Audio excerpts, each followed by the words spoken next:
औज़ुबिल्लाहिमिनश्शैतानिर्रजीम बिस्मिल्लाहिर्रहमानिर्रहीम। अस्सलामु अलैकुम वरहमतुल्लाहि वबरकातुहू। कैसे हैं जी सब लोग?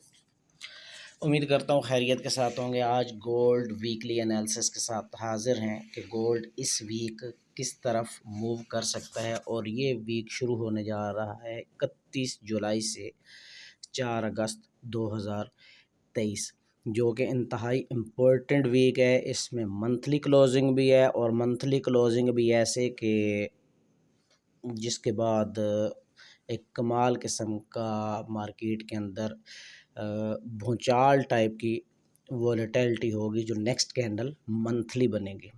तो वो किस तरफ बनेगी, इस वीडियो के अंदर वीकली के अंदर हम उसको चेक करने की कोशिश करते हैं कि वो जो वॉलेटाइल कैंडल होगी वो किस तरफ मूव करेगी। वीकली एनालिसिस शुरू करने से पहले तमाम हज़रात से गुजारिश है कि एक मरतबा दुरूद शरीफ का नजराना हुजूर सरवर कौनैन ख़ातिमुन नबिय्यीन हज़रत मुहम्मदुर रसूलुल्लाह सल्लल्लाहु अलैहि वसल्लम में की बारगाह में इस दुआ के साथ पेश कर दें कि अल्लाह पाक मेरी और आपकी दुनिया व आखिरत की तमाम मनाजिल को आसान फरमा दें। एनालिसिस शुरू करते हैं वीकली कि मार्केट इस वीक किस तरफ मूव कर सकती है। मेरे पास ओपन है H1 का चार्ट, लेकिन H1 का चार्ट शुरू करने से पहले हम चेक करना चाहेंगे कि मार्केट इस वीक किन किन न्यूज़ का सहारा ले सकती है। 31 जुलाई में सिर्फ एक चाइना की न्यूज़ है। याद रखिएगा कि चाइना का डेटा अगर पॉजिटिव आता है तो गोल्ड मूव करेगा अप साइड पे, और चाइना का अगर नेगेटिव आता है तो गोल्ड मूव करेगा डाउन साइड पे। इसके बाद पूरा दिन स्लो न्यूज़ हैं। 1 अगस्त को ऑस्ट्रेलिया का हाई इम्पैक्ट डेटा है। याद रखिएगा कि पिछली वीक भी ऑस्ट्रेलिया का डेटा वीक था, जो मार्केट के ऊपर उधार है, जो मार्केट सेलिंग की तरफ मूव करवा सकता है।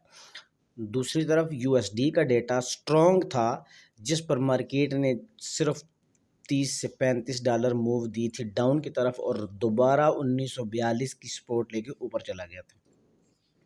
तो न्यूज़ के ऊपर इतनी ज़्यादा बहस करने की ज़रूरत नहीं है, हम सीधा अपने टेक्निकल के ऊपर जाते हैं। वो आप खुद फॉरेक्स फैक्ट्री के ऊपर देख लीजिएगा। H1 का चार्ट है, और H1 के चार्ट पे अगर मैं जाके देखूं तो यहाँ पे मुझे मार्केट एक चैनल के अंदर मूव करती हुई नज़र आती है। ये मैंने चैनल बना लिया इसका एक।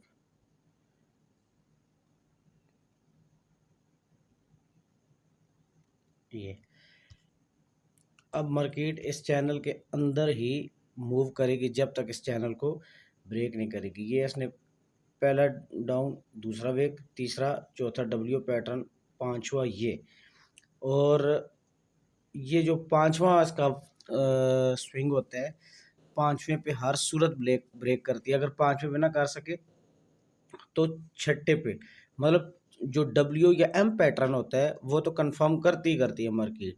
मतलब ये मार्केट ने एक ये बनाया, एक ये बनाया, एक ये, और ये डब्ल्यू पैटर्न तो मार्केट ने बना दिया।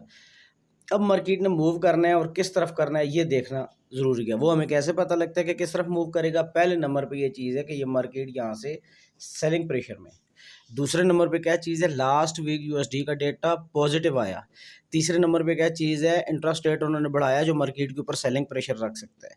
चौथे नंबर पे क्या चीज़ है कि मार्केट पिछले 7-8-9 महीनों से मुसलसल बाइंग में है और मार्केट डाउन की तरफ नहीं जा रही। तो ये काफ़ी सारी प्रोबेबिलिटीज़ होती हैं जिसकी बेस पर आप अंदाज़ा लगा सकते हैं कि मार्केट किस तरफ मूव कर सकती है। तो यहाँ पर क्या होता है, 1, 2, 3, 4 और 5वें पे मार्केट क्रैश कर जाएगी। अब मसला ये है कि ये जो पांचवा स्विंग बनेगा, ये बनेगा कहाँ पे? तो इसके लिए मैं एक हॉरिजेंटल लाइन लगाता हूँ। हॉरिजेंटल लाइन में लगाऊंगा अपने इस एरिया को कवर करके, ये वाला, ठीक है। अब मैं जब इस एरिया को देखता हूँ ये सपोर्ट है, ये रेजिस्टेंस है, ये रेजिस्टेंस है, ये फिर सपोर्ट है। इसका मतलब है कि ये 1965 का एरिया ऐसा है कि जो मार्केट के लिए अगर रेजिस्टेंस बने तो तब भी स्ट्रांग होती है और सपोर्ट बने तो तब भी स्ट्रांग होती है। पहले ये सपोर्ट थी जब मार्केट 2020, 2022, 2028, 2078 तक लगा के आ चुकी है। अब ये बन गई है इसकी रेजिस्टेंस। मार्केट ने लास्ट वीक इससे ऊपर स्टे करने की कोशिश की है, 2 से 3 दिन स्टे किया इसने, फिर वापस पलट के इसी के नीचे आ गई। तो इसका मतलब है कि इस पॉइंट को हमें इजी नहीं लेना चाहिए। तो ऊपर से मैंने एक लाइन लगा दी इसकी। अब मार्केट करेगी क्या मूव, किस तरह मार्केट अपना ये स्विंग बनाएगी इस एरिया में, और वो बनेगा 1968 का एरिया। ठीक है, आपने इसे $2 के ऊपर रखना है। यहाँ पर हमारा जो सेलिंग एरिया होगा, सेलिंग एरिया हमारा 1968 से 1973 होगा, और जिसका टीपी होगा नीचे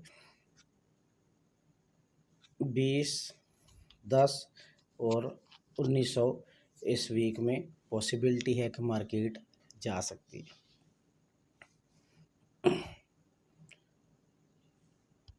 इसके बाद हम छोटे टाइम फ्रेम के ऊपर जाते हैं। छोटे टाइम फ्रेम के ऊपर भी सेम, अगर मैं यहाँ पर जाके अब मैं टॉप से ट्रेंड लाइन लगाने की कोशिश करता हूँ। पहले मैं इन सबको रिमूव कर दूँ जो हम चेक कर चुके हैं। छोटे टाइम फ्रेम के ऊपर मैं जाता हूँ और यहाँ पे एक ट्रेंड लाइन ड्रा करने की कोशिश करते हैं।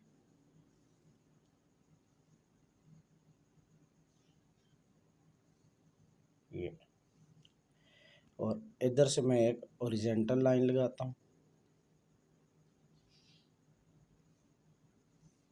अपना, इस एरिया को कवर करते हैं।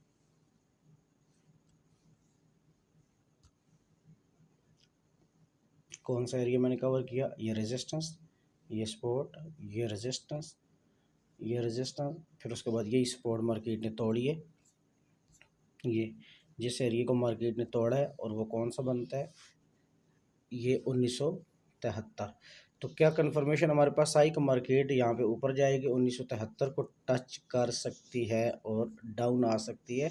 तो आपने 1973 सेलिंग पॉइंट अपने माइंड में लाजमी रखना है। ये किसी वक्त भी मार्केट अगर यहाँ पे जाती है, आप सेल लिमिट लगाएं, जो भी मर्जी करें, उसके मुताबिक आप अपने आप को मैनेज कर सकते हैं। वीकली की बात कर रहे हैं तो हमें वीकली के ऊपर भी जाना पड़ेगा कि वीकली कैंडल हमें क्या बता रही है कि वीकली में मार्केट किस तरफ मूवमेंट दे सकती है हमें। वीकली के मुताबिक ये वीकली चार्ट है। वीकली चार्ट में मैं आपको पहले ही बता चुका हूँ लास्ट वीडियो में, आपको याद होगा लास्ट वीडियो में हमने 1980 का वो सेलिंग एरिया बताया था और मार्केट ने वहाँ से मूव किया था। ये और ये ट्रिपल टॉप इसका हो गया, इसका वीकली का। सीज़न वाइज मार्केट को इस वक्त डाउन आना चाहिए, डेटा वाइज मार्केट को डाउन आना चाहिए, टेक्निकली मार्केट को डाउन आना चाहिए। और अगर हम यहाँ पे इसको जूम करके देखते हैं तो मैंने आपको पहले ही बता चुका था कि मार्केट अपना शोल्डर कंप्लीट कर चुकी है, दूसरे शोल्डर को कंप्लीट करने की कोशिश कर रही है, फिर उसके बाद डाउन आ जाएगी। अब सवाल ये पैदा होता है कि मार्केट शोल्डर कंप्लीट कहाँ पे करेगी। तो इसके लिए हम एक लाइन लगा के उसको चेक कर लेते हैं कि मार्केट का शोल्डर बनता किस एरिया में है। तो जब मैंने ये लाइन लगाई तो मार्केट मुझे इस एरिया के ऊपर बिल्कुल बराबर टच होती नज़र आ रही है। यहाँ पे मार्केट ये शोल्डर इसका बनाती मुझे नज़र आ रही है। अगर मार्केट ने ट्रैप किया भी, अगर किया, तो मार्केट मैक्सिमम ये 2009 के एरिया तक जा सकती है। ये अगर ज़्यादा किया जाएगी नहीं, मैं बार बार रिपीट कर चुका हूँ, मार्केट अपना यहाँ पर अपना शोल्डर कंप्लीट कर चुकी है और मार्केट ने डाउन आना है। अब डाउन आने की कंफर्मेशन क्या है, आप इस पॉइंट को 2009 वाले को तो बिल्कुल कैंसिल ही कर दें।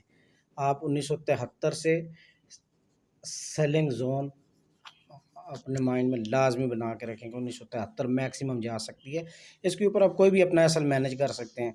हाँ, अगर इस एरिया को रखना चाहते हैं तो इसको एसएल के तौर पे यूज़ कर लें और फिर इंशाल्लाह आपको अच्छा प्रॉफिट मिलेगा। एक और कंफर्मेशन है मार्केट के सेल आने की कि ये डबल डोजी टाइप, जहाँ पे सेलिंग प्रेशर आपको साफ साफ दिखाई दे रहा है।